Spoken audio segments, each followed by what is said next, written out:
దేవునికి వందనాలు. కీర్తనకారుడైనటువంటి భక్తుడు చెప్తూ ఉన్నాడు, దేవా ఆకాశమందును భూమి అందును సముద్ర గర్భమందును నీ చిత్తాన్ని నెరవేర్చగలిగినటువంటి సముద్రుడైన దేవుడవు నువ్వు అని ఆయన కీర్తనకారుడు దేవుణ్ణి మహిమపరుస్తూ ఉంటాడు.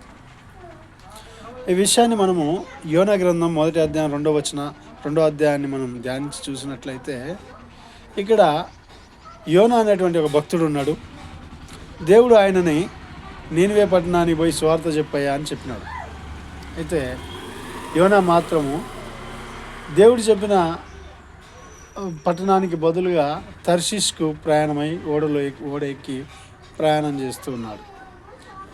దేవుడు ఒక దిశకు ప్రయాణం చేయమని యోనాతో చెప్తే యోనా దానికి వ్యతిరేకమైన దిశలో ప్రయాణం చేస్తూ ఉన్నాడు. అయినప్పటికీ దేవుడు యోనాను దేవుడు ఏ పట్టణానికి అయితే పంపించాలనుకున్నాడో ఆ పట్టణానికి యోనా యొక్క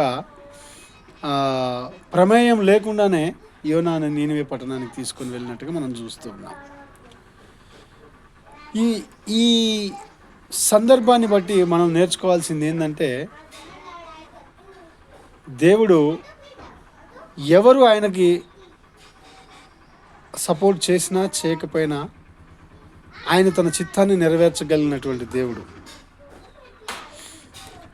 ఎవరు ఆయన మాట విని నడిచినా నడవకపోయినా ఆయన ఏదైతే చేయాలనుకుంటాడో దేవుడు దాన్ని సమర్థవంతంగా ఆయన చేయగలిగినటువంటి సమర్థుడైనటువంటి దేవుడని దేవుని వాక్యం సెలవిస్తుంది.